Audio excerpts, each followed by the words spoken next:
So I wanted to find a system that's going to be so simple that I can use against everyone on all levels, and that's going to be just easy to learn, easy to grasp the point of the opening moves and the middle game plan behind it. If you're interested in getting that kind of opening system, then you should give it a try or at least explore this King's Indian attack. Along with the London system, which I find a little bit boring, this one is probably the simplest solution for you having white pieces. First of all, it's going to be always the same first 5 moves. So regardless of your opponent's moves, you're going to be building this kind of setup, the one that you can see on the board. How do we get there? Well, let's see. We're going to open with knight f3 every time. We're not allowing black to play e5. For the time being, we're going to go with knight f6, although the idea and the setup of white can be done against whatever black is doing. Next thing we do is g3. Black plays d5, grabbing center control and space. We continue just with bishop g2. They play e6 again, they can play other ways, but this is something that is often done. We just castle. And after bishop e7, we play d3. Black will castle. We need to regain some space, we need to get back the center control, and the way to do it is by challenging the black's pawn on d5. I mean, you're gonna do this regardless of whether the pawn of black is on d5 or d6 or d7. You're gonna grab the center with the pawn to e4. Here, e4 is not gonna work because we're losing that pawn, therefore we're gonna be going with knight e2 first. Okay, black pushes c5, getting more space, more center control, and this is typically how it goes. Finally, we are ready to push e4. At this point, black can choose to keep the situation as it is. Rarely they take on e4, but we definitely should look at that as well at some point. The most common reply from them is d4. I can tell that I'm always happy seeing the pawn on d4 from white's perspective. I'm happy because I know already what is my plan. This plan is going to be applicable the moment the black's pawn passes the 5th rank. So what you do first is secure this square for your knight. The b5 is going to always be threatening it. Even if you don't go with the knight to c4, black is going to eventually start thinking of playing b5 and continuing the attack and pressure on the queen side, because they have more space on that side of the board. Now while they're doing that, we're going to be trying to explore what can we do on the side of the board where we have more space, where we are able to push further and without weakening anything in our camp. But look at the situation of the pawns. Draw an arrow from the bottom to the top of the pawn chain. It's showing the direction of our attack and it's going to be the king side.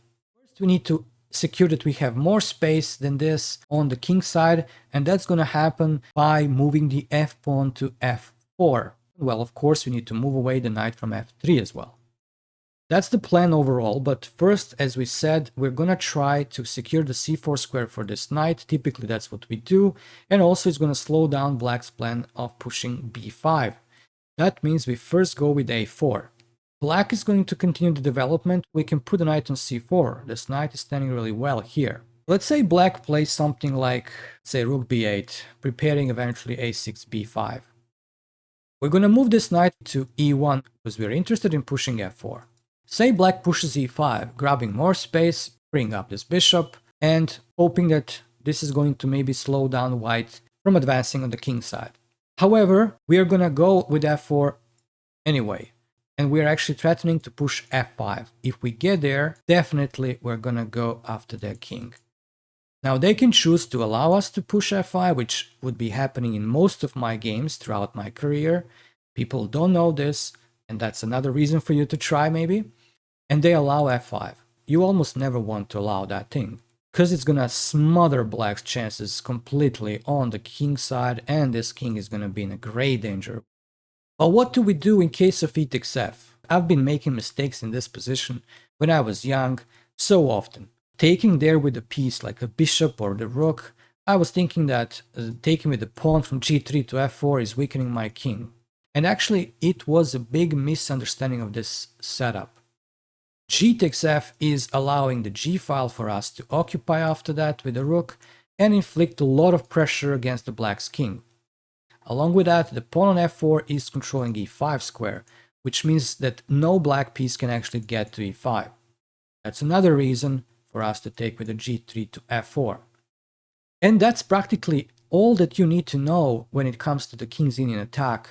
And you're gonna be getting this setup, this situation all the time. Now let's take a look and see the pawn structure behind the system. This is something that you may also be expecting from the start. So you have g3, d3, they have 3 pawns in the center. That looks really nice for black.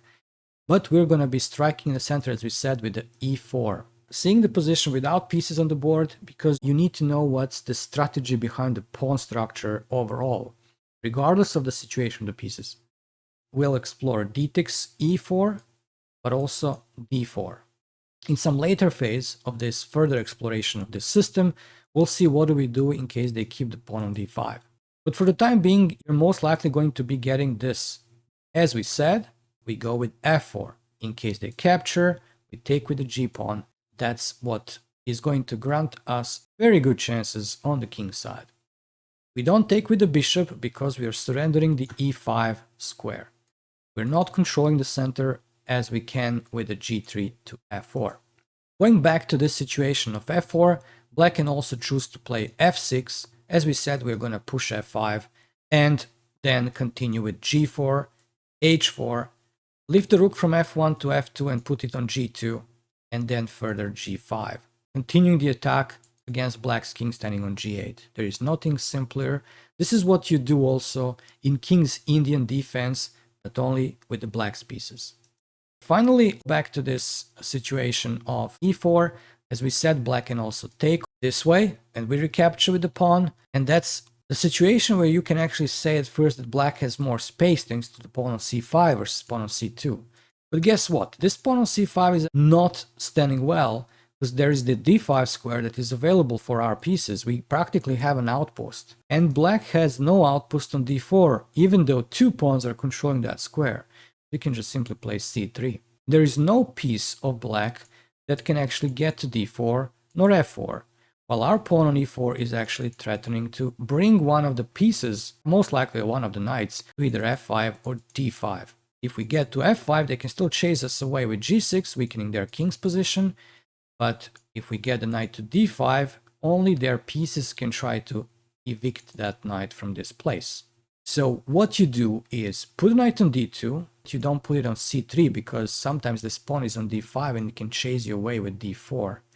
Push e4, then we move the other knight and push f4. Especially if you're the one who likes to attack the king side, this is the thing for you. Let me show you how this is being implemented in one of the games, just randomly picked. Since there are going to be more interesting games to see, I'm going to be just going through this and guiding you through without too many comments. Although here there is already an interesting and odd-looking d4 move, but you see white's just going to be going for the same setup with the knight on c4 standing there, maybe a little bit earlier placed there than what I would do. But anyway, we got actually to the completely same situation that we discussed before.